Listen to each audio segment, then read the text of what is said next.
नमस्कार विद्यार्थी मित्रांनो, VJC स्टडीच्या यूट्यूब चॅनलवरती आपलं स्वागत आहे. आज या लेक्चरमध्ये आपण जे बोलणार आहे, काही लोक याच्यासोबत सहमत असतील, काही लोक याच्या विरोधात असू शकतात किंवा याच्याशी असहमत असू शकतात. दोघांचा विचार करून या लेक्चरची मांडणी करण्याचा मी प्रयत्न केलेला आहे. ज्यावेळेस मला लोक भेटायला येतात त्यावेळेस मुख्य परीक्षेच्या बाजूने त्यांचे काय प्रश्न आहेत ते मी मांडणार आहे. त्याच्यावरती आयडियल सोल्युशन काय असू शकतं किंवा त्याचं उत्तर काय असू शकतं ते, आणि हे जे मी बेरजेचं गणित नक्की म्हणतोय, तर ते नक्की काय आहे आणि मुख्य परीक्षेच्या बाजूनं सध्या काय करायला पाहिजे, ही सगळी स्ट्रॅटेजी जी आहे, तर या संयुक्त गट ब मुख्य परीक्षा 2025च्या बाजूनं या लेक्चरमधून मी मांडण्याचा प्रयत्न करतोय. सर्वजण जे मुख्य परीक्षेला क्वालिफाय झालेले असतील ते अगदी जीव तोडून अभ्यासाला लागलेलेच असतील. जर का नसेल लागला, म्हणजे काही जणांच्या डोक्यात असेल की पहिल्यांदाच एवढा वेळ जास्त मिळालाय 5 महिने वगैरे, मग करू, होईल, बघू. जर काही या तुम्ही भ्रमात असाल तर माझं असं मत आहे की उठा आणि कामाला लागा. जर का आत्ता हे झालं नाही, तर मी नंतर करेन, नंतर बघतो, नंतर होऊ शकतं, हे जर का तुमच्या डोक्यात असेल तर मग परिस्थिती अवघड आहे, परिस्थिती हाताबाहेर जाईल. आणि एकदा जर का परिस्थिती हाताबाहेर गेली तर ते पुन्हा आपल्या चौकटीत आणणं, पुन्हा हातात घेऊन अभ्यास करणं, हे खूप कठीण आणि जिकिरीचं होऊ शकतं. तर तुमच्या बऱ्याचशा प्रश्नाची उत्तरं या लेक्चरमधून मी देण्याचा प्रयत्न करतोय. जे लोक मला भेटलेत, बोलले, ज्यांच्यासोबत माझं कन्व्हर्सेशन झालंय, तर त्यांच्यापैकी बऱ्याचशा लोकांचे हे प्रश्न होते. मला असं वाटलं होतं की त्याच्यासाठी एक लेक्चर बनवलं जावं, त्याच्यासाठी एक व्हिडिओ बनवला जावा, आणि बाकी याच्या व्यतिरिक्त जर का तुमचे काही प्रश्न असतील तर मला तुम्ही भेटू शकता. अदरवाईज कमेंट बॉक्समध्ये खाली कमेंट करा. असं अजून एखादं लेक्चर घेऊ आणि त्याच्याबद्दल आपण बोलण्याचा प्रयत्न करूया. बाकी पॉलिटी PYQ पल्स हे पुस्तक जे आहे लवकरच तुमच्या भेटीला येणार आहे. ह्या ऑगस्टच्या एंडिंगला किंवा सप्टेंबरच्या सुरुवातीला ते तुमच्या हातात पडेल. आणि पॉलिटीला त्याच्या बाहेर, राज्यशास्त्राला त्याच्या बाहेर काही वाचण्याची गरज पडणार नाही. ज्यांनी मागच्या वर्षी पहिली आवृत्ती खरेदी केली होती त्यांचा अनुभव नक्कीच मी तुमच्यासोबत शेअर करणार आहे.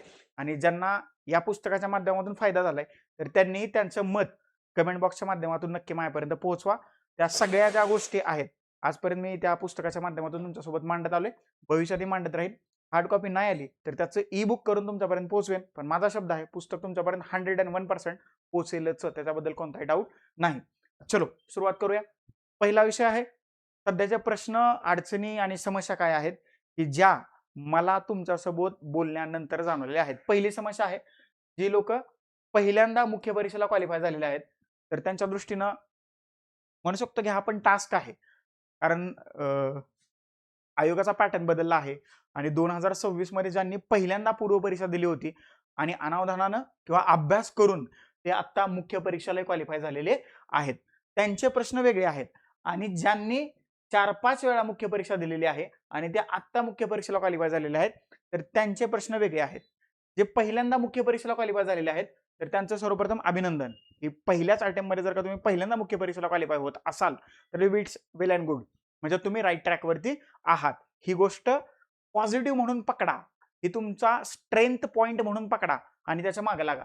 तर तुम्ही काय करायला पाहिजे, सर्वप्रथम अभ्यासक्रम बघा. बरोबर, आपण म्हणतो ना 2026च्या अगोदरचे पेपर आणि 2026 मधले पेपर याच्यामध्ये तुम्हाला फरक जाणवेल. तर तो फरक सर्वप्रथम समजून घ्या, किंवा तो नक्की फरक काय आहे. आयोगाचा पॅटर्न बदललाय तर तो कसा आणि कितपत बदललाय, प्रश्नाचं ड्राफ्टिंग बदललंय तर ते किती आणि कितपत बदललंय, याच्यावरती तुम्ही काम करणं अपेक्षित आहे. मी नेहमी तुम्हाला सांगतो पूर्व परीक्षेपेक्षा मुख्य परीक्षा सोपी आहे. कारण जर का तुम्ही राज्यशास्त्र या विषयाचा विचार केला तर पूर्व परीक्षेच्या अभ्यासक्रमात राज्यशास्त्र हा फक्त एक शब्द दिलाय, आणि ज्यावेळेस तुम्ही राज्यशास्त्राच्या बाजूनं मुख्य परीक्षेचा विचार करता तर त्यावेळेस त्यांनी मात्र तिथं सिलेबस डिकोड करून दिलेला दिसतो आपल्याला. हे फक्त राज्यशास्त्राच्या बाजूने नाहीये मुख्य परीक्षेच्या बाबतीत, हे प्रत्येक विषयाच्या बाजूने आहे. त्याच्यामुळे सिलेबस डिकोड करून दिलेला आहे मुख्य परीक्षेचा, आणि आयोगानं एक चौकट सेट केलेली आहे. त्या चौकटीच्या बाहेर किंवा डिकोड केलेल्या सिलेबसच्या बाहेर आयोगानं प्रश्न विचारलेला नाही. ही पहिली गोष्ट. दुसरी गोष्ट, जे सध्या विषय चर्चेत आहेत करंट अफेअर्सच्या बाजूनं, तर ते चर्चेतले विषय त्या त्या विषयाच्या कोर पार्टला लावून पहा. म्हणजे फॉर एक्झाम्पल दारिद्र्याबद्दल एखादा अहवाल वर्ल्ड बँकेनं किंवा नीती आयोगानं जाहीर केलाय तर मग नक्की दारिद्र्य टॉपिक चर्चेत आहे. राज्यशास्त्राच्या बाजूने बोलायचं झालं तर उच्च न्यायालय आणि सर्वोच्च न्यायालय जर का चर्चेत असेल तर तुम्ही तो भाग उच्च न्यायालय आणि सर्वोच्च न्यायालयाला लावून बघा. तर या सगळ्या गोष्टी तुम्ही आपण म्हणतो ना की डॉट्स जोडणं गरजेचं असतं. तर करंट अफेअर्सला म्हणजे कोर पार्टला करंट अफेअर्सची जोड दिली तर त्याच्या बाहेर तुमचा प्रश्न जाणार नाही. ही दुसरी गोष्ट. तिसरी गोष्ट, आयोगाची डिमांड बदलतीये हे लक्षात ठेवा. आता तुम्ही बघितलं असेल गट क मुख्य परीक्षेचा पेपर जर का तुम्ही पाहिला तर त्याच्यात तुम्हाला लक्षात येईल हिस्ट्री आणि जिओग्राफी खूप अवघड कॅटेगरीत चाललंय. तुलनेनं मॅथ्स, रिझनिंग आणि सायन्स सोपं झालंय. हा बदल आहे. मग हिस्ट्रीसाठी असं जणांना वाटतं की आम्ही एवढे हिस्ट्री केलं तरी मार्क नाही आले. पण काही जणांना मॅथ्स रिझनिंगचे मार्क आलेले आहेत. त्याच्यामुळं सोपं आणि अवघड असं सेग्रिगेशन करणं गरजेचं आहे. त्याच्यासाठी तुम्हाला आयोगाचे पेपर 2026 मधले चाळावे लागतील. आयोगाची डिमांड समजून घ्या आणि त्याप्रमाणे अभ्यासात बदल करा किंवा अभ्यासाच्या माध्यमातून तुम्ही त्याला सप्लाय करा. ही चेन आहे. जर का ही चेन ब्रेक झाली तर रिझल्ट येणं मुश्किल आहे. हे लक्षात ठेवा. याशिवाय आयोगाचा एक पॅटर्न आहे. आता बघा 4 जानेवारीला त्यांनी नागरिकत्वावरती प्रश्न विचारला होता. अगदी गट क मुख्य परीक्षेवरती नागरिकत्वावरती प्रश्न आलेला आहे. त्याच्यामुळे हा पॅटर्न आयोगाने फॉलो केलेला आहे. अशा प्रत्येक विषयाचा आयोगाचा एक पॅटर्न आहे. तो पॅटर्न तपासून पहा आणि मग त्याला फॉलो करा. सगळ्यात महत्त्वाची गोष्ट म्हणजे ज्या टॉपिकवरती मुख्य परीक्षेला प्रश्न विचारले जातात ते टॉपिक बाजूला काढा आणि तेवढ्याच टॉपिकचा अभ्यास तुम्ही करणं गरजेचं आहे. हे लक्षात ठेवा. हे जे पहिल्यांदा मुख्य परीक्षा देणार आहेत तर त्यांच्या दृष्टीनं या 5 महत्त्वाच्या गोष्टी तुम्ही लक्षात ठेवणं गरजेचं आहे. पुढे मी काय करायचं ते अजून सांगतोच. आता ज्यांनी 4-5 वेळा मुख्य परीक्षा दिलेल्या आहे आणि ते अजून एकदा मुख्य परीक्षेला क्वालिफाय झालेले आहेत तर त्यांनी काय करायचं? त्यांनी काहीच नाही करायचं. त्या 4-5 मुख्य परीक्षेला आपल्या ज्या चुका झाल्या होत्या तर त्या चुका एका स्वच्छ पांढऱ्या पेपरवरती लिहून काढायच्या. म्हणून हे पांढरं बॅकग्राऊंड घेतलंय. आणि त्या चुका आता होणार नाहीत याची काळजी घ्यायची. बाकी तुम्ही 4-5 वेळा मेन्स देताय याचा अर्थ तुमचा अभ्यास खूप चांगला आहे. त्याच्याबद्दल डाऊटच नाहीये. पण ते चुकांचं रिपिटेशन जे होतंय तर ते रिपिटेशन कमी करायचं असेल तर तुम्हाला तुमच्या चुकांवरती काम करावं लागेल. तर मला सांगा आपल्या चुका सगळ्यात चांगल्या कोणाला समजतात? कोणाला समजतात? आपल्या मित्र-मैत्रिणींना नाहीयेत. सगळ्यात चांगल्या चुका आपल्याला समजतात. मग बसा, चुका बाजूला काढा आणि त्या चुका कमी करण्यासाठी तुमचा प्लॅन काय आहे त्याचा दुसरा कॉलम करा. आणि आउटपुट येतंय की नाही हे तिसऱ्या कॉलम मध्ये लिहा. बरोबर? म्हणजे त्यांनी हे जरी चांगलं केलं तरी सुद्धा तुम्ही मेन्स पास होऊ शकता. आणि सगळ्यात महत्त्वाची गोष्ट म्हणजे आतापर्यंत आपला गेम फक्त पीवायक्यू वरती चालला होता. म्हणजे पीवायक्यूचं विश्लेषण वाचा, 60-70 मार्क तुम्हाला आरामात पडतील. पण 2026 चे पेपर पाहता डायरेक्ट पीवायक्यूचं रिपिटेशन 0% आहे. हे लक्षात ठेवा. कुठेतरी एखादा दुसरा प्रश्न आलेला दिसतोय. त्यासाठी मग तुम्हाला काय करायला लागेल? पुन्हा एकदा आयोगाची मागणी किंवा डिमांड काय आहे ते समजून घ्या आणि त्याप्रमाणे अभ्यासाला लागा किंवा तुमच्या अभ्यासाच्या पद्धतीत बदल करा. हे ज्यांनी 4-5 वेळा मेन्स दिली त्यांच्या दृष्टीनं हे महत्त्वाचं आहे. बाकी तुम्ही मेन्सचा सिलेबस कोळून पेलाय त्याच्याबद्दल मी बोलणारच नाही. मला माहिती आहे तुम्ही काय काय केलंय ते. बरोबर? खूप चांगला अभ्यास केलाय. फक्त चुका कमी करा.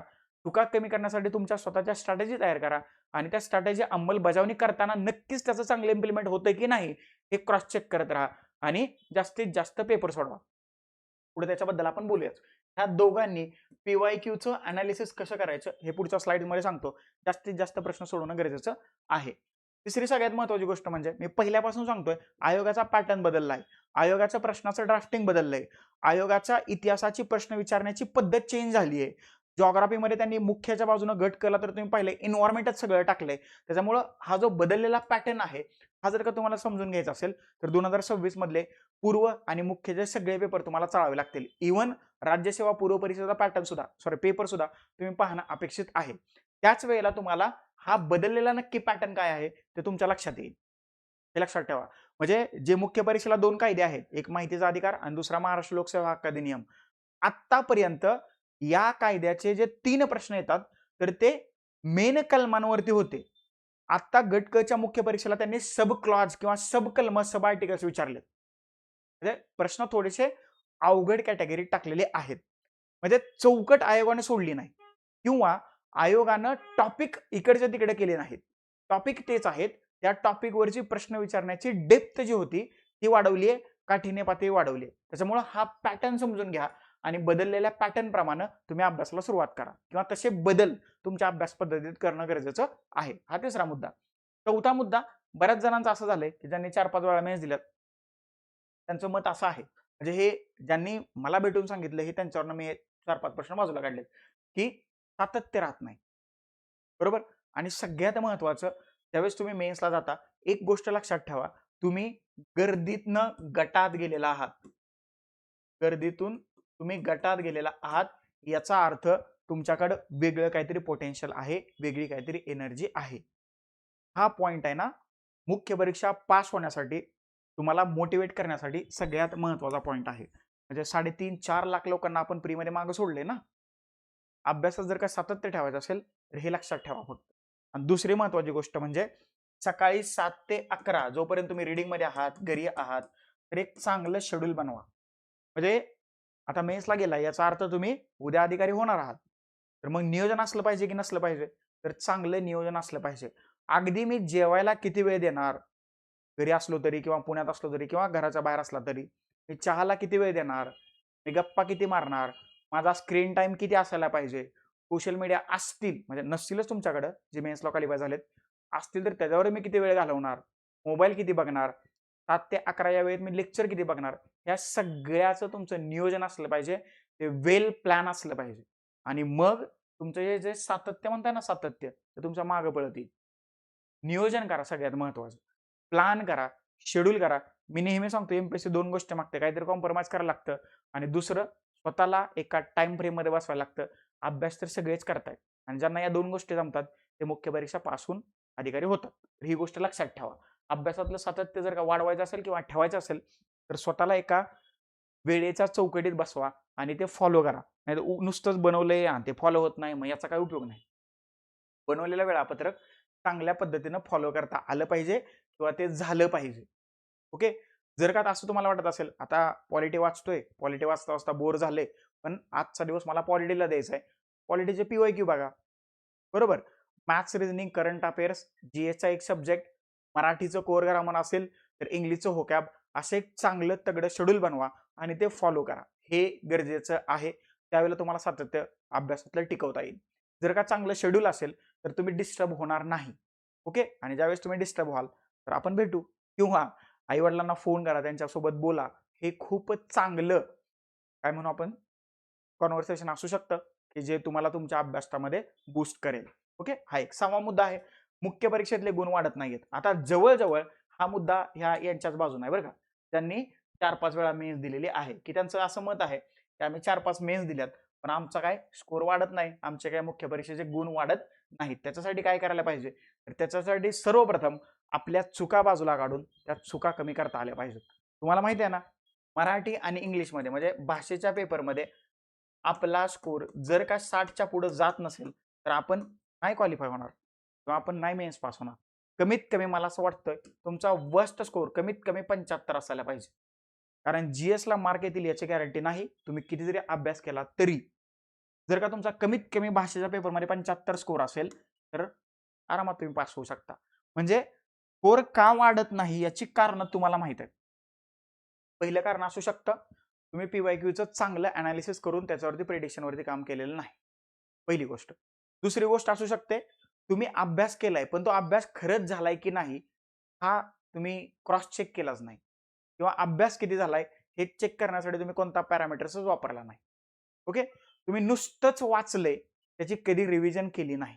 हा तिसरा घटक असू शकतो. आणि चौथा सगळ्यात महत्वाचा घटक असू शकतो आपला कार्यक्रम नोट्सवर चाललाय.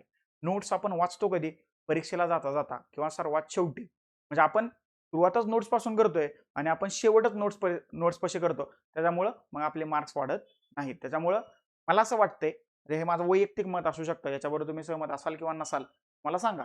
एक तरी रिव्हिजन तुमची संदर्भ पुस्तकातून झाली पाहिजे, संदर्भ स्रोतातून झाली पाहिजे. हे लक्षात ठेवा. हे गरजेचं आहे.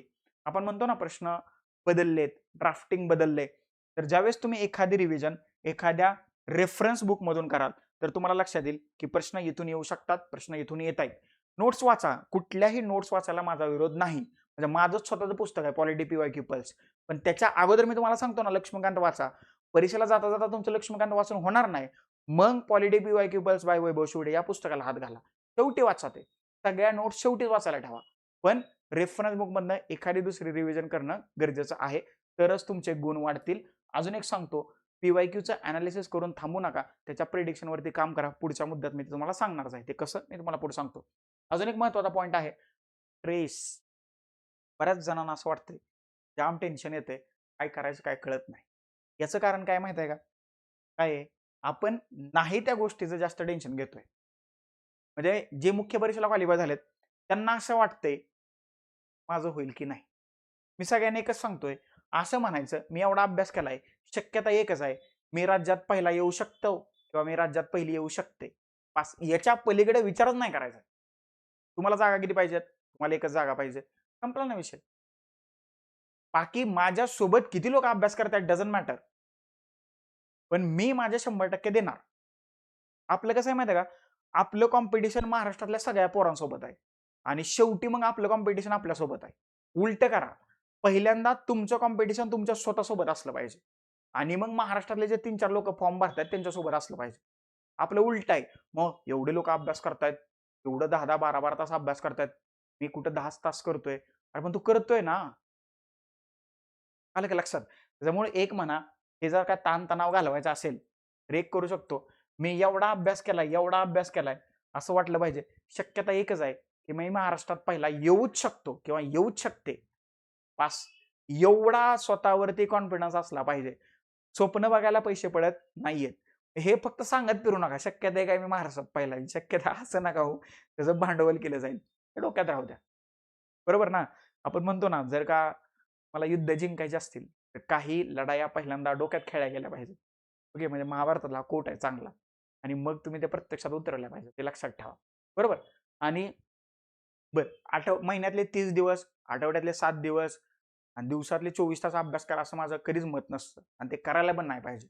पण जेवढ्या वेळ तुम्ही रीडिंगमध्ये बसताय, तेवढा वेळ तुम्ही डेडिकेटली अभ्यास करणं गरजेचं आहे. नाहीतर मग रीडिंगमध्ये वायफाय आहे आणि ते चांगलं फायबर आहे. जिओ फायबर, एअरटेल फायबर चांगलं स्पीड मिळते. सकाळी 7 पासून रात्री 11 पर्यंत हा पिक्चर डाउनलोड कर, तो बघ. हे असं जर का चाललं असेल तर मग हे चुकीचं आहे. बरोबर? मग त्याने टेन्शनच येईल. त्यावेळेस मोबाईल हातातनं खाली ठेवाल. बरोबर? अभ्यास करत असताना. त्यावेळेस तुम्हाला असं वाटेल, की आपण दिवसभरात काहीच नाही केलं. मग ताणतणाव, मग हे वाढतंय बघा. आणि एकदा जर का ताणतणाव वाढला, मग तुम्ही डिप्रेशनमध्ये जाता. एकदा जर का तुम्ही डिप्रेशनमध्ये गेला, कॉन्सन्ट्रेशन काहीच होत नाही.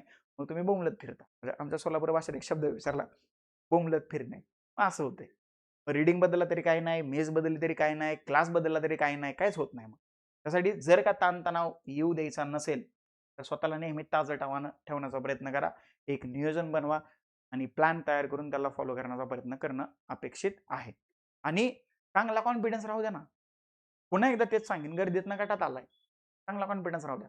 आणि हे स्ट्रेसचं मॅनेजमेंट करता येत नसेल, तर सकाळी लवकर उठा, थोडंसं प्राणायाम, योगा, ध्यानधारणा, एक्सरसाइज काही करा, पण करा थोडंसं. त्याने दिवसभर फ्रेश वाटतं, जरा मेंदू तजेलदार राहतो, अभ्यासाचा मूड बनतो आणि अभ्यास होतो. बरोबर? हे 7 महत्त्वाचे प्रश्न मला वाटले, की जे मला भेटून, बोलून लोकांनी सांगितलेले आहेत. अजून याच्यापेक्षा वेगळे प्रश्न असू शकतात. त्यालाही मी वेळोवेळी तुमच्यासोबत बोलून डील करण्याचा प्रयत्न करतोय आणि त्याच्यावरती तुम्हाला सोल्युशन किंवा तुमचे उत्तर तुम्हाला देण्याचा प्रयत्न करतोय. बरोबर? हा पहिला मुद्दा झाला. दुसरा मुद्दा आहे, हे मुख्य परीक्षा पेपर 1 आणि पेपर 2. आता एक सगळ्यात महत्त्वाची गोष्ट लक्षात घ्या. मराठी आणि इंग्रजी असे हे 2 विषय 50-50 प्रश्नांचे आहेत. ओके. आता अभ्यास नेहमी सोपा करून करण्याचा प्रयत्न करा. आता हे 50 जे प्रश्न आहेत, फॉर एक्झाम्पल असं समजू, आता हे फक्त समजा तुम्ही, असं म्हणाल की एवढे टॉपिक नाहीयेत. आता हे 50 प्रश्न जे आहेत, तर ते सपोज 30 टॉपिक वरती आयोग विचारतंय. किती? 30 टॉपिक आहेत किंवा 30 उपघटक आहेत. आता हे 30च्या 30 उपघटक तुम्हाला जमतायत असंही नाहीये आणि जमत नाही असंही नाहीये. बरं, याच्यातले तुम्हाला किती जमतायत? याच्यातले मला बाबा 20 जमतायत आणि 10 मला जमत नाहीत. ओके, हे सेग्रिगेशन झालं. आता हे सेग्रिगेशन, हे डिवायडेशन तुम्ही कुठून करू शकाल? तर तुम्ही ते PYQ मधून करू शकाल. आयोगाच्या PYQ मधून. बाबा मराठीचे 30 टॉपिक आहेत, त्याच्यातले 20 मला जमतायत, 10 मला जमत नाहीत. मग काय करायचं? हे 20 टॉपिक तुमच्यासाठी सोपे आहेत. ओके? आणि हे 10 टॉपिक तुमच्यासाठी अवघड आहेत, कारण ते तुम्हाला जमत नाहीत. मग अभ्यास करताना काय करायचं? जे सोपं आहे त्याला कमी वेळ द्यायचा. आता याला पुन्हा वेळेनं गुणा किंवा भागा. आणि जे अवघड आहे त्याला थोडासा जास्त वेळ द्यायचा. शक्यता काय होईल? याच्यावरती 10 प्रश्न विचारले तर ते माझे 10 पैकी 10 बरोबरच येणार आहेत. आणि ह्या अवघड वरती 10 प्रश्न विचारले, माझे 5 तर बरोबर येतील. संपला विषय. म्हणजे म्हणून काय म्हणतोय, हे सोपं करून करण्याचा प्रयत्न करा. त्यावेळेस तुम्हाला कुठेतरी मराठी सोपं वाटेल, त्यावेळेस तुम्हाला कुठेतरी इंग्लिश सोपं वाटेल.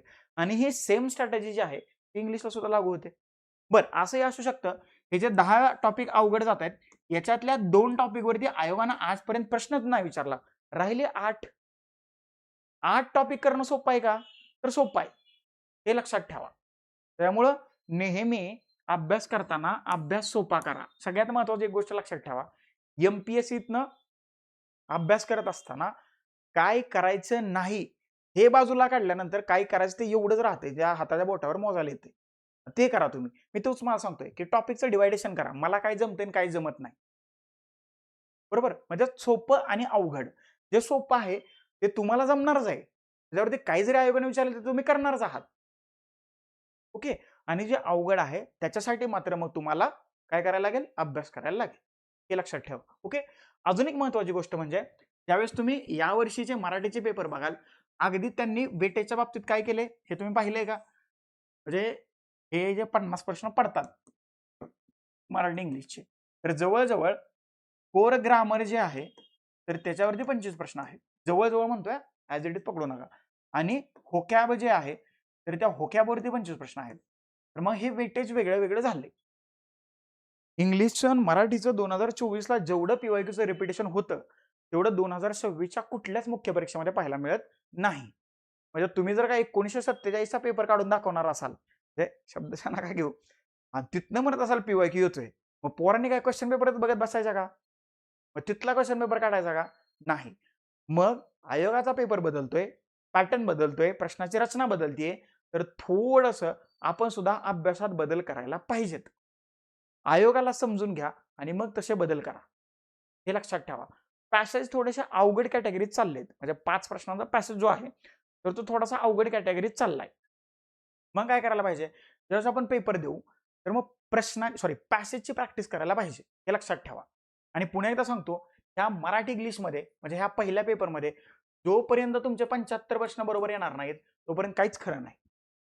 म्हणजे तुमचा काउंट 75 नंतर असावा. 76, 77, 78, 79, 100 काय असेल ते. तिथपर्यंत असायला पाहिजे.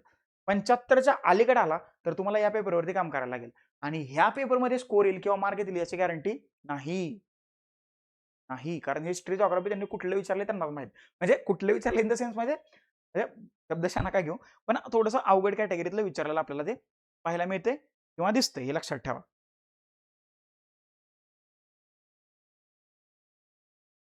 ओके. तर हे तुम्ही लक्षात ठेवणं अपेक्षित आहे. त्याच्यामुळे भाषेवरती चांगलं काम करणं गरजेचं आहे. जेवढे जास्त पेपर तुम्हाला लँग्वेजचे सोडवता येतील, तेवढे जास्त पेपर सोडवा. म्हणजे काही जणांचं असं असतं पी-वाय-क्यू पाहतात, नोट्स वाचतात, पेपर सोडवतात किंवा काही जण पहिल्यांदा नोट्स वाचतात, पी-वाय-क्यू सोडवतात, पुन्हा पेपर सोडवतात. असं कसे तुमची एक ओन स्ट्रॅटेजी डेव्हलप करा आणि त्याला फॉलो करा. पुन्हा एकदा सांगतोय, जे जमतंय त्याला कमी वेळ द्या, जे जमत नाही त्याला जास्त वेळ द्या. टॉपिकचं क्लिअर कट सेग्रिगेशन करा. हे कसं करायचं? जर का तुमच्याकडे पी-वाय-क्यूचे अनालिसिस केलेले टॉपिक असतील, तर ते एकदा मला ऑफिसला येऊन दाखवा. आपण त्याच्यावरती बोलू. हा झाला भाषेचा मुद्दा. ओके. दुसरा पेपर आहे जी-एसचा. आता हे 2 पेपर असतात हे सगळ्यांनाच माहिती आहे. जे पहिल्यांदा मेन्स देणार आहे त्याला नाही माहित आहे. त्यांनी 5-5 वेळा मेन्स दिली त्यांना नाही माहित आहे. हा दुसरा पेपर जो आहे, तर जी-एसचा पेपर आहे सामान्य अज्ञानाचा. आपलं geography, polity, history, economics, current affairs, maths, reasoning, I-C-T, विज्ञान, तंत्रज्ञान सगळं या पेपरमध्ये असते. आता या पेपरचं बेरजेचं गणित आहे ते मी पुढे सांगतोय. या पेपरमध्ये तुम्ही तयारी ठेवा. मला 60+ मार्क आले पाहिजेत. इकडे 75+ आणि इथं 60+. कमीत कमी 60+ आले पाहिजेत. नाहीतर आपलं काय असतं, मी या कॅटेगरीत आहे आणि या कॅटेगरीचं मेरिट 40च लागते. मी एवढाच अभ्यास करणार. कधी तर असं डोक्यात आणा, की हायेस्ट मार्क मी घेईन.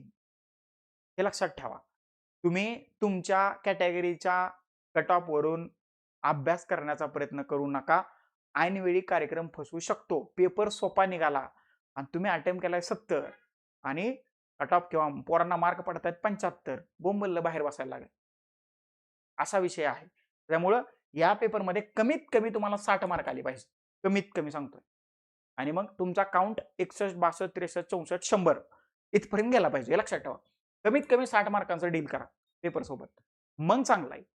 आता हा पेपर 2 जो आहे, तर तो थोडासा डायनामिक व्हायला लागलाय. कारण हिस्ट्रीच्या प्रश्नाची लेंथ जी आहे वाढलेली दिसते. ओके. त्याच्या अपोजिट मॅथच्या प्रश्नांची लेंथ सुद्धा वाढलेली आहे, पण प्रश्न सोपा आहे. मॅथच्या प्रश्नात अजून एक गुगली आहे. म्हणजे हे मेन्स अनालिसिस केल्यानंतर मी बोलतोय बरं का. मॅथच्या प्रश्नात काय केले त्यांनी?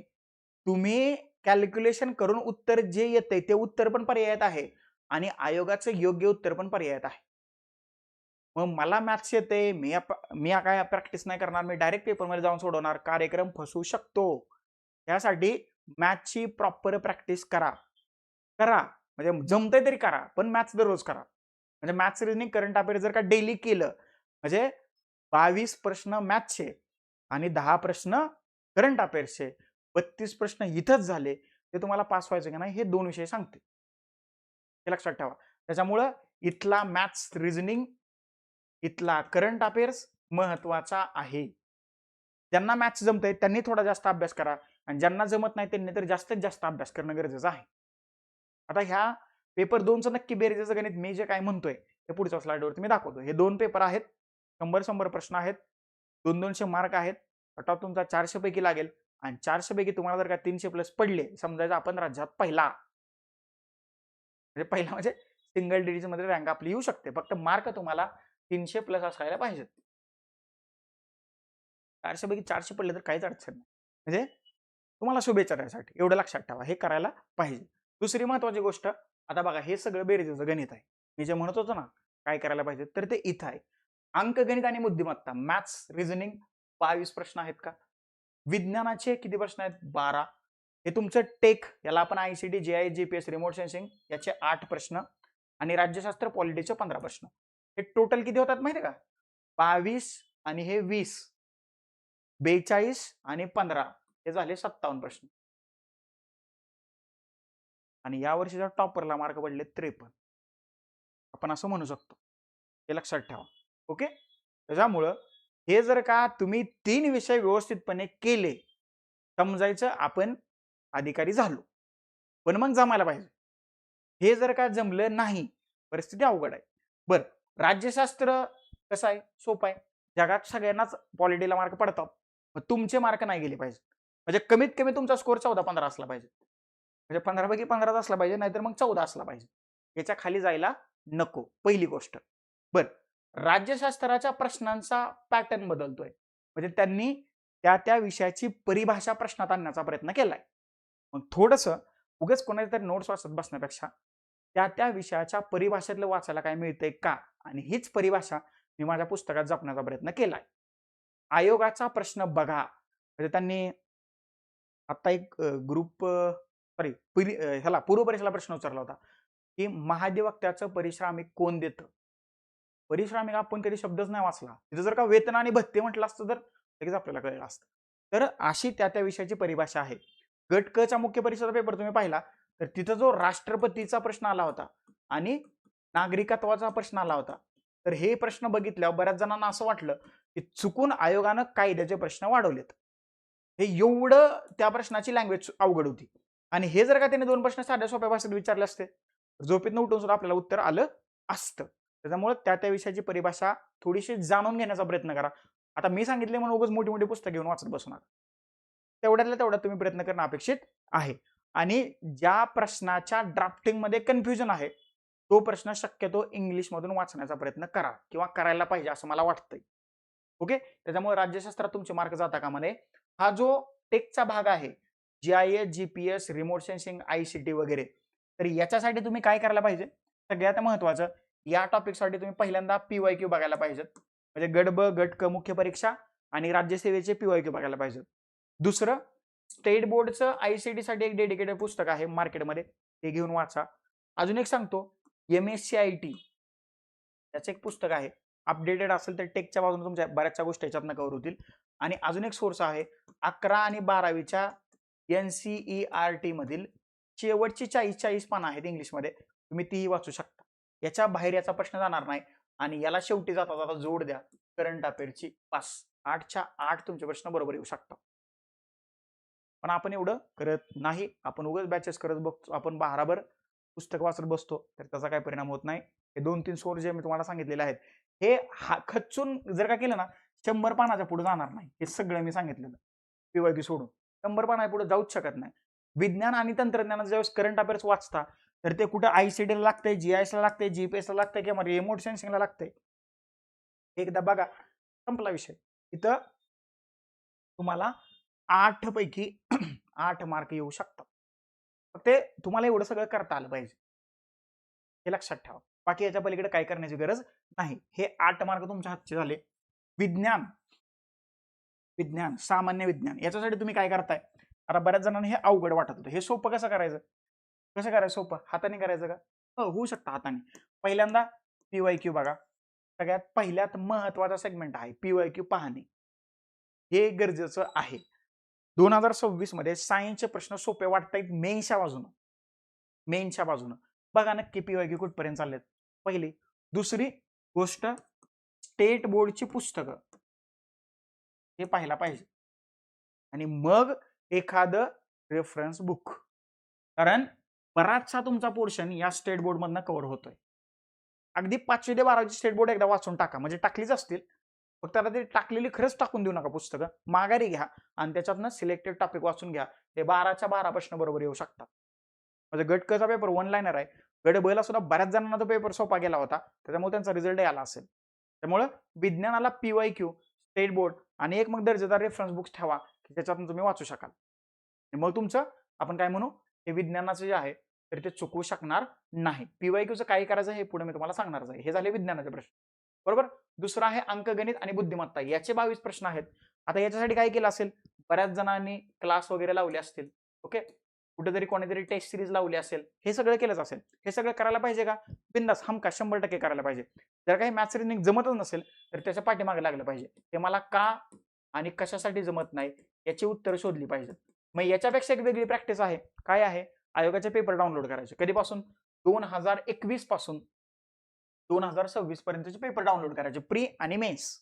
प्रीचे 20 प्रश्न बाजूला काढा, मेन्सचे 22 प्रश्न बाजूला काढा आणि आयोगाच्या पेपरला 20 प्रश्न सोडवताना तुम्ही 20 मिनिटं देताय, 22 प्रश्न सोडवताना तुम्ही 22 मिनिटं देताय, तर मग काय करायचं? टायमर लावायचा. हे 20 प्रश्न 18 मिनिटात सोडवण्याचा प्रयत्न करायचा आणि हे 22 प्रश्न 20 मिनिटात सोडवण्याचा प्रयत्न करायचा. सपोज जर का तुम्ही 2 तास मॅथ्स रिजनिंगला डेली देताय, तर पहिल्यांदा हा सेट सोडवा, बरोबर. एकदा प्रीचे सगळे प्रश्न घ्या, एकदा मेन्सचे सगळे प्रश्न घ्या. हा सेट तुम्ही 18 ते 20 मिनिटात सोडवा आणि राहिलेल्या 100 मिनिटात तुम्हाला मॅथ्स रिजनिंगच्या बाजूने जे काय करायचंय ते सगळं करा. कारण आयोगाचा पॅटर्न हा वेगळा आहे. वर्कबुक जे सोडवताय तिथं एकाखाली एकच प्रश्न आहेत. एकदा जर का तुम्हाला त्या प्रश्नाचा पॅटर्न समजला की धडाधड तुमचे सगळे प्रश्न बरोबर येत आहेत. पण आयोग असं झाले का, ब्लड रिलेशनवरती सलग 10 प्रश्न आयोगाने विचारलेत? होऊच शकत नाही असं. मी म्हणून म्हणतोय, नेहमी प्रमाण म्हणून तुमच्याकडे आयोगाचाच पेपर असला पाहिजे, नाहीतर उपयोग होणार नाही. कुठेतरी टेस्ट जातात तिथं 20 पैकी तुम्हाला 40 मार्क येतात, म्हणजे शब्दाचा नका घेऊ, पण होतं असं. आणि मग आयोगाच्या पेपरला मॅथ्स रिजनिंगला मार्कच येत नाहीत. ओके, तर हे करणं अपेक्षित आहे. आणि 2 तासातले राहिलेले 100 मिनिटं आहेत, तिथं मग तुम्ही दररोज एक टॉपिक करू शकता, तिथं काहीच प्रॉब्लेम नाही आणि तो करायला पाहिजे. मॅथ्स रिजनिंगसाठी फक्त लेक्चर बघून, युट्यूबचे व्हिडिओ बघून तुम्हाला मॅथ्स रिजनिंग जमणार नाही, ते जमूच शकत नाही. जोपर्यंत तुम्ही पेन आणि पेपरवरती काम करणार नाही मॅथ्स रिजनिंगच्या बाजूनं, तोपर्यंत ते जमणार नाही. किती जरी कोणीतरी टेक्स्ट सांगितल्या, किती जरी टिप्स दिल्या, तरी ते जमूच शकत नाही जोपर्यंत तुम्ही प्रॅक्टिस नाही करणार. आणि का करायला पाहिजे माहिती आहे का? हे 22 प्रश्न आहेत म्हणून करायला पाहिजे. ज्याला मॅथ्स जमलं किंवा ज्याला मॅथ्सला चांगले मार्क आले, तो पासच झाला. आणि जर का तुम्हाला मुख्य परीक्षा पास करायची असेल, तर मॅथ्सवरती काम करणं गरजेचं आहे. म्हणजे हे तुम्हाला 3 विषय 57 मार्क देत आहेत. म्हणजे तुम्ही मुख्य परीक्षेला क्वालिफाय होणार की नाही, हे म्हणजे 57 प्रश्न सांगणार आहेत. आणि हे 57 प्रश्न या 3 विषयावरती आहेत. हे विज्ञान आणि तंत्रज्ञान एकत्र पकडा, हे 3 विषय आहेत. ओके, कायद्याचे ऍड केले तर मग 60 झाले. मी कायद्याचा मुद्दाम ऍड केले नाहीत. आणि ह्याच्यावरती काम करायला लागणार आहे, विज्ञानावरती काम करायला लागणार आहे, ICT वरती काम करायला लागणार आहे. राज्यशास्त्र तुम्हाला कमी कामात जास्त आउटपुट देऊ शकतो, पण तुम्ही अगोदर केलं असेल तरच. आलं लक्षात? तर हे बेरजेचं गणित आहे, हे जमवण्याचा प्रयत्न करा. जर का तुम्हाला हे जमलं, म्हणजे इथपर्यंत जायचं, बाकीच्या विषयात तुम्हाला काय 50% मार्क पडत नाहीत काय? हिस्ट्रीला 5च येऊ द्या, 5. जिओग्राफीला 5 येऊ द्या. ओके, करंट अफेअर्सला 5 येऊ द्या. त्याच्यानंतर इकॉनॉमिक्सला तिथं पण 5च येऊ द्या. आणि ऍक्ट मध्ये एकच मार्क येऊ द्या. किती झाले? 5 आणि 5 10, 20, 21 मार्क इथे झाले. 50 आणि 21 71 मार्क झाले. इथले 7 गेले तरी चालतील, तरी तुम्ही राज्यात पहिले येताय. परंतु ह्या 3 विषयावरती मात्र तुम्हाला काम करावं लागेल. आणि जर का ते नाही झालं, रिझल्ट येणार नाही. मी तुम्हाला भीती नाही दाखवत, हे तुम्हाला फक्त मी रिअलिटी चेक देतोय, हे तुम्ही समजून घ्या, हे गरजेचं आहे. हेच मुख्य परीक्षेच्या पास होण्यापाठीमागचं बेरीजचं गणित आहे. आणि हे ज्याला जमेल तो पास होईल, तो अधिकारी होईल. हे जमवा, याच्यासाठी प्रयत्न करा. हे गरजेचं आहे. हे बेरीजचं गणित. आणि सगळ्यात महत्त्वाचा शेवटचा पॉइंट, काय करायला पाहिजे, हे लय गरजेचं आहे. सगळ्यात महत्त्वाचं काय करायला पाहिजे, आयोगाचा बदललेला पॅटर्न समजून घ्यायला पाहिजे. नुसतंच म्हणून नाही चालणार. आयोग बदलते, 26 मधले पेपर वेगळेच आहेत, राज्यसेवेसारखे पेपर सेट व्हायला लागलेत कंबाईनचे, असं म्हणून नाही चालणार. समजून घेऊन त्याच्यावरती कार्यवाही सुरू केली पाहिजे. नाहीतर आपलं मुख्य परीक्षा होईपर्यंत म्हणजे 5 डिसेंबर पर्यंत असं समजून घेतलं पाहिजे. असं होऊन चालणार नाही. त्यावरती काम करायला लागेल. आणि काम करताना ज्या अडचणी येत आहेत, माझ्या समस्या येत आहेत, त्या ओव्हरकम करण्यासाठी सुद्धा वेगळा प्लॅन रेडी केला. हे नाही केलं होणार नाही. आणि जर का केलं 100% राज्यात पहिला येणार. ओके, माझा शब्द आहे. त्याच्यामुळं बदलता पॅटर्न समजून घ्या आणि त्याप्रमाणे तुम्ही कामाला लागा. या पोरांनी पहिल्यांदा म्हणजे 25 मध्ये अभ्यासाला सुरुवात केली ना, त्यांना समजले बघा. कारण राज्यसेवेपासून त्यांनी तो बोध घेतलाय. म्हणजे नोव्हेंबर मधली 2025 ची राज्यसेवा आणि जानेवारीपासून त्यांना कळले आयोग बदलतोय. बदलतोय त्यांनी तसे बदलही केलेले आहेत. पॅटर्न बदलतोय, रेफरन्स बुक वाचा, गरजेचं आहे. पहिला मुद्दा. दुसरा मुद्दा, जास्तीत जास्त प्रश्न सोडवा. मगाशी सांगितलं तसं तुमचा अभ्यास किती झालाय हे क्रॉस चेक करण्यासाठी तुमच्याकडे काय पॅरामीटर्स आहेत. एक आयोगाचे PYQ जे तुमचे पाठ झालेत, तुम्हाला माहित आहे कुठल्या पानावर कुठला प्रश्न आहे, त्याचं उत्तर काय आहे. झोपेनं जरी उठून विचारलं तरी ते तुम्हाला माहित आहे. पण मग टेस्ट सिरीजचे प्रश्न सोडवता येतील का? येतील. येतील. एक चांगली ऑफलाईन टेस्ट सिरीज लावा. असं समजून जायचं की मी आयोगाच्या पेपरला चाललोय. ओके, 11 ते 12 लँग्वेजचा पेपर, 3 ते 4 GS चा पेपर. ज्या दिवशी पेपर नाही सोडवणार त्या दिवशी त्याचा अनालिसिस करा. काय अडचण काय? 50 GS चे पेपर सोडवा, 50 लँग्वेजचे पेपर सोडवा, 100 पेपर होतील. जातील 1000-2000 रुपये प्रिंट मारायला.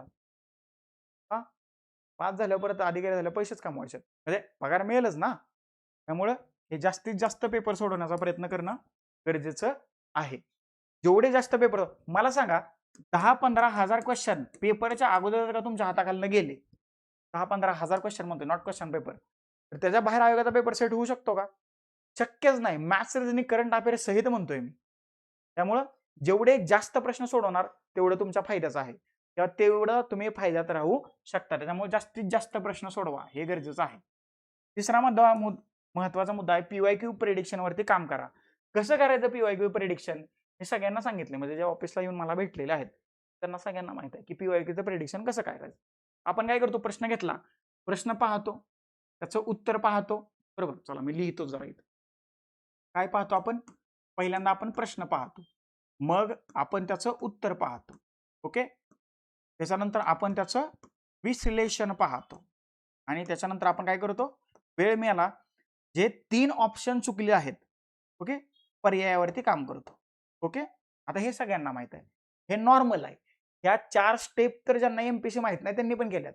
आता याच्या पुढे जायला पाहिजे का? तर याच्या पुढे आपण जायला पाहिजे. काय आहे 5वी स्टेप, ज्याचं नाव आहे प्रेडिक्शन. काय शब्द बरोबर आहे. आता प्रेडिक्शन म्हणजे काय, तर आहे असा हा प्रश्न रिपीट होऊ शकतो का? तर आपण म्हणू 100% रिपीट होणार नाही, असं गृहीत धरा थोडा वेळ.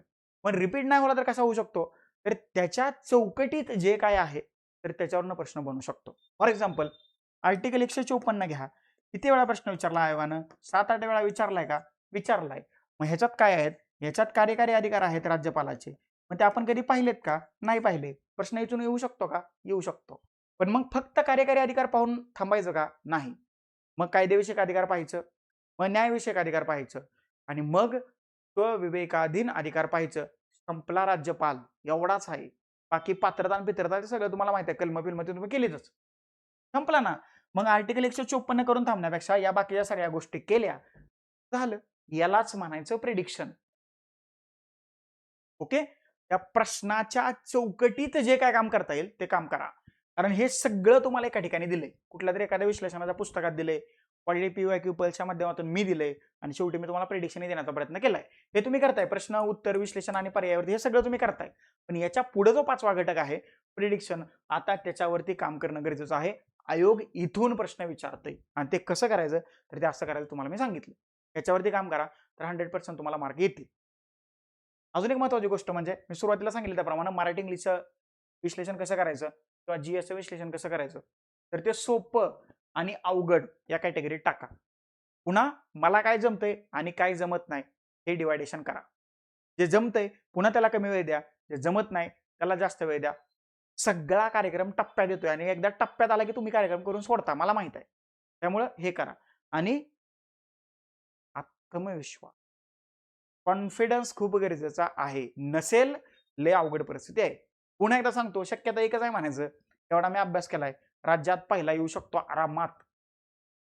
तेवढी तयारी ठेवा. तर या 4-5 गोष्टी आत्ता करणं गरजेचं आहे. याच्या पलीकडे जर का तुम्हाला काय वाटत असेल, तर नक्की मला भेटा. कमेंट बॉक्समध्ये कमेंट करा. क्वालिटी बाय वैभव स्टुडिओ नावाचं माझं टेलिग्राम चॅनल आहे. व्हीजेसी स्टडी नावाचं माझं टेलिग्राम चॅनल आहे. तर तिथं तुम्ही कनेक्टमध्ये राहू शकता. बाकी तुमचा प्रत्येक डाऊट्स त्याला मी उत्तर देण्याचा प्रयत्न करतोय. बाकी जे काही तुम्हाला असं वाटतं, की बाबा हे मला सांगायचं आहे किंवा तुम्हाला भेटून मला हे बोलायचं, तर बिनधास्तपणे कॉल करा, मेसेज करा, कमेंट बॉक्समध्ये कमेंट करा. प्रत्येक प्रश्नाचं उत्तर असतं आणि प्रत्येक शंकेचं निरसन केलं जाऊ शकतं. बरोबर? तर या प्रोसेसने आपण काम करतोय. ज्यांचा चांगला अभ्यास झालाय, तर त्यांनी पेपरच्या माध्यमातून स्वतःला क्रॉस चेक करा. ज्यांना असं वाटतंय अभ्यास कमी आहे, त्यांनी पीवायक्यूच्या एनालिसिस सोबतच जास्तीत जास्त रिव्हिजन करण्याचा प्रयत्न करा. शेवटी मी नेहमी हेच सांगतो, ही प्रोसेस आहे. या प्रोसेसला जेवढं शांत चित्तानं डील कराल, तेवढं तुम्ही रिझल्टच्या जवळ जाल.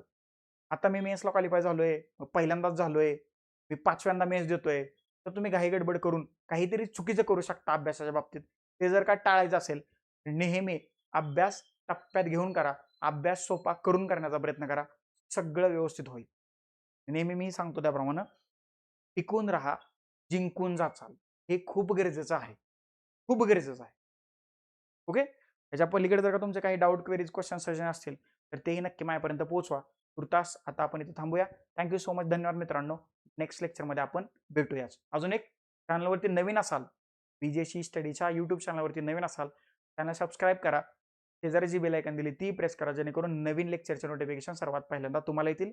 असं मी पहिल्यांदा काहीतरी सांगतोय, तर तुम्ही ते करून घ्या. थँक नेक्स्ट लेक्चरमध्ये आपण भेटूयाच.